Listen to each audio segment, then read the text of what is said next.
بہت خوب رو ہیں بڑے پارسا، بہت خوب رو ہیں بڑے پارسا، محمد سا کوئی نہیں۔ ایک آدمی ملک شام میں، بولو کہاں پر ملک ہے؟ یہ سننا بہت پیارا واقعہ ہے۔ ایک آدمی ملک شام میں، شام یعنی سیریا، جس کو آج ہم لوگ کیا بولتے ہیں؟ سیریا۔ اس زمانے میں ایک آدمی ملک شام میں اتنا نقصان، کاروبار کا اتنا نقصان اور قرضے میں اتنا ڈوبا، اتنا ڈوبا کہ کھانے کے لالے پڑ گئے۔ لوگوں کو قرضہ کہاں سے چکائے؟ کہاں پر رہنے والا وہ آدمی؟ ملک شام میں، سیریا میں رہنے والا۔ وہ سفر کر کے مدینہ آیا۔ اس وقت مدینے میں امیر المومنین خلیفۃ المسلمین حضرت ابو بکر رضی اللہ تعالیٰ، بولو کون ہے امیر؟ کون ہے حضرت؟ وہ ملک شام سے معلوم نہیں اپنے اونٹ پہ بیٹھ کے کتنے دنوں کا، کتنے راتوں کا، کہاں سیریا اور کہاں مدینہ، لیکن وہ آدمی آئے، حضرت ابو بکر کے دروازے پر گئے اور حضرت ابو بکر کا دروازہ کھٹکھٹایا۔ اسی کو اس وقت سارے مسلمانوں کے بادشاہ کون تھے؟ حضرت ابو بکر۔ تو دروازہ کھٹکھٹایا، حضرت ابو بکر رضی اللہ تعالیٰ عنہ دروازے پر آئے تو انہوں نے کہا کہ میں کلمہ پڑھنے والا ایک مسلمان ہوں، میں مصطفیٰ کا غلام ہوں، لیکن معاملہ ایسا ہے کہ میں شام سیریا سے آیا ہوں اور بہت نقصان ہو گیا، کاروبار میں بہت نقصان ہو گیا، قرضے میں ڈوب گیا، میرے بیوی بچوں کے کھانے کے لالے پڑے، میں شام سے مدینہ آیا، ابو بکر میری کوئی مدد کر دو، کچھ میرے کو دے دو، میں قرضہ چکا دوں، نیا کاروبار شروع کر دوں، میں بھکاری نہیں، بھیک مانگنے نہیں آیا، صرف اپنے حالات میں مجبور ہو کر میں آیا۔ حضرت ابو بکر نے فرمایا آؤ اندر آؤ۔ اب حضرت ابو بکر کے گھر کا دروازہ تھوڑا اچھا تھا، اندر گئے تو دیکھا کچھ بھی نہیں۔ حضرت ابو بکر نے روتے روتے کہا کس سے مانگنے آئے ہو؟ تم میرے پاس مانگنے آئے ہو؟ یہ سوچ کر مانگنے آئے ہو کہ میں مسلمانوں کا بادشاہ ہوں، امیر ہوں؟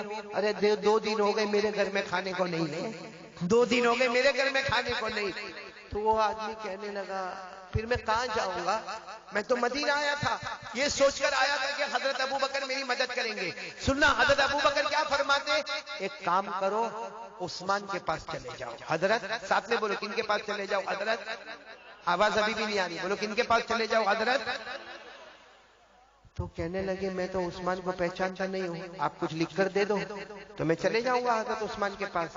حضرت ابو بکر نے فرمایا میرے لکھنے کی کوئی ضرورت نہیں ہے، بلکہ ان کو کہنا بھی نہیں کہ ابو بکر نے بھیجا ہے، لکھنے کی بھی ضرورت نہیں، اور عثمان کو کہنا بھی نہیں کہ ابو بکر نے بھیجا ہے، صرف جا کر وہاں جا کر اتنا کہہ دینا میں غریب ہوں، مصطفیٰ کا غلام ہوں، کوئی بھی مصطفیٰ کا غلام آ جائے عثمان کی سخاوت شروع ہو جاتی ہے، بولو سبحان اللہ۔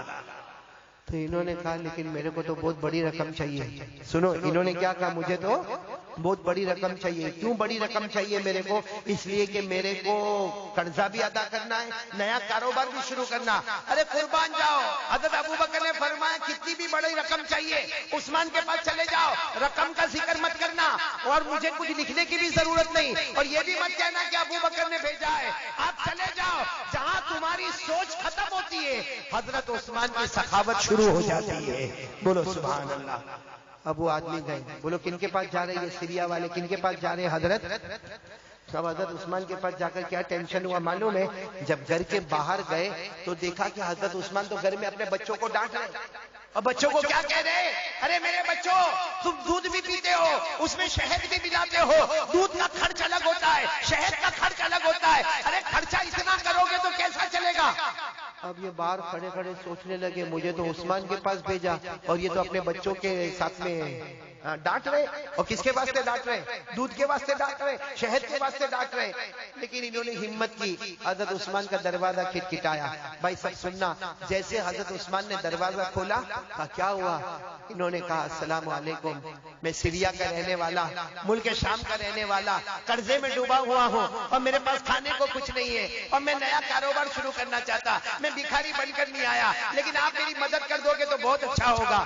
حضرت عثمان نے کہا آؤ آؤ میرے گھر میں آؤ، گھر میں بٹھایا اور بٹھانے کے بعد کہا اپنے بیٹے کو کہا ارے ایک بیٹے کو کہا ذرا دودھ کا پیالہ لے کر آؤ، دوسرے بیٹے کو کہا شہد لے کر آؤ، تیسرے بیٹے کو کہا کہ کھجور لے کر آؤ۔ یہ سوچنے لگے کہ اپنے بیٹے کو ڈانٹ رہے تو میرے کو دودھ شہد بھی دے رہے اور کھجور بھی دے رہے۔ اب سننا، حضرت عثمان رضی اللہ تعالیٰ عنہ نے تھوڑی دیر میں ایک اونٹ تیار کیا، اور اونٹ پر اتنا سامان، کپڑے، برتن، اناج، غلہ، اور ساتھ میں 6000 درہم دیے.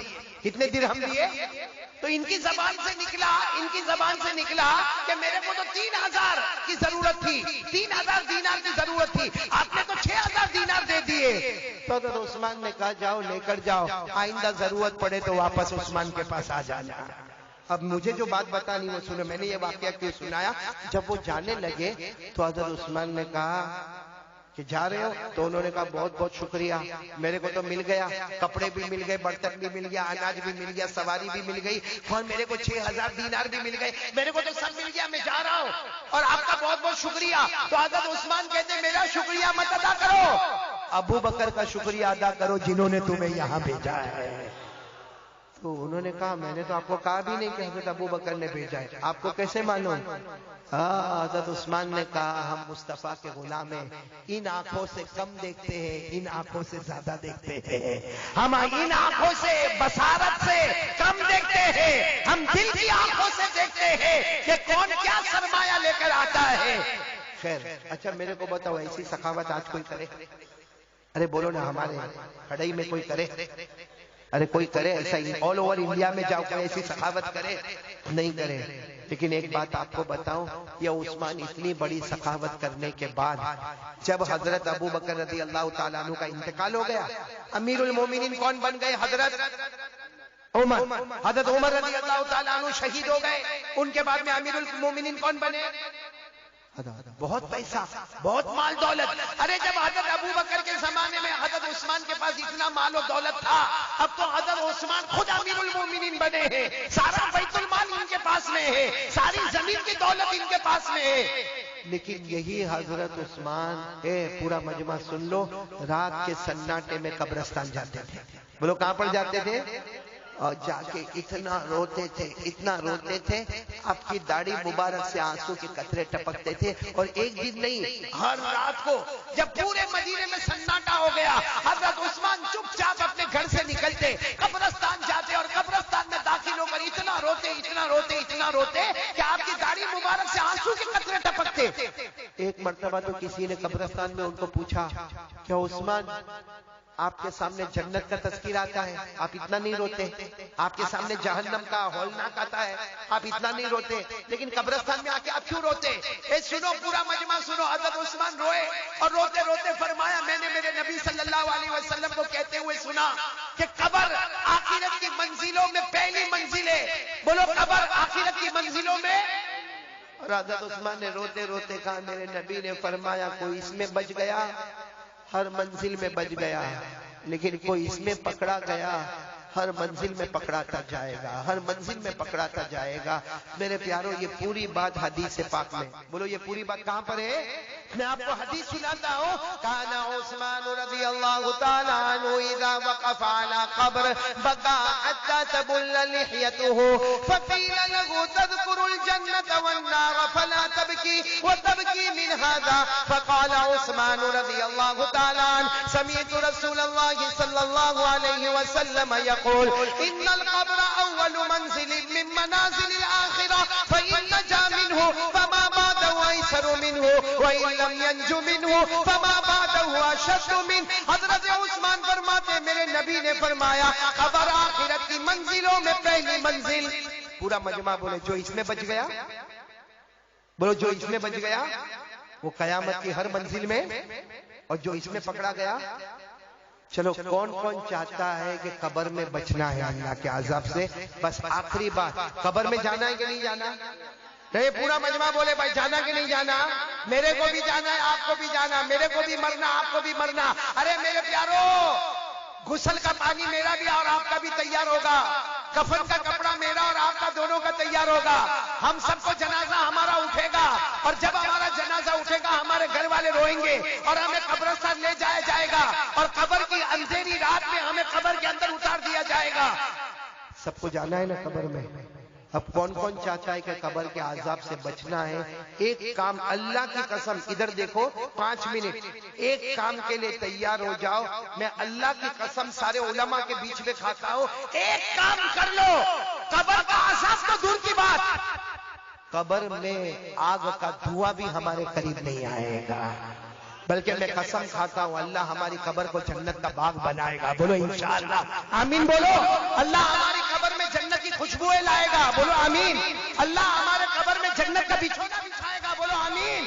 اللہ ہمارے قبر کو جنت کے باغوں میں سے ایک باغ بنا دے گا. بولو آمین. ایک کام کرنا پڑے گا. کھڑے والوں اگر آپ تیار ہو تو میں آگے بولوں. کرو گے انشاءاللہ؟ کیونکہ ہمارے نبی کا وعدہ ہے کہ قبر کا عذاب نہیں ہوگا اگر یہ کام کرو گے. تو کون کون تیار ہے؟ ہاتھ اوپر کرے بھائی. تیار ہے تو ہاتھ اوپر رکھے. بولو انشاءاللہ. نہیں میں بات ختم کر رہا ہوں. بولو انشاءاللہ. آواز نہیں آ رہی. بولو انشاءاللہ. کل کی فجر بولو انشاءاللہ. موت کی شام بولو انشاءاللہ. ہماری نماز قضا نہیں ہوگی. بولو ہماری نماز. اور اللہ کی قسم ہمارے نبی کا وعدہ ہے جو نمازی ہوگا اللہ اس کی قبر کو جنت کا باغ بنا دے گا. بولو انشاءاللہ. پڑھیں گے نماز پڑھیں گے انشاءاللہ. ہاتھ نیچے رکھو. آخری بات سن لو. ہر نمازی جنتی ہے. پڑھیں گے. بولو پڑھیں گے نماز.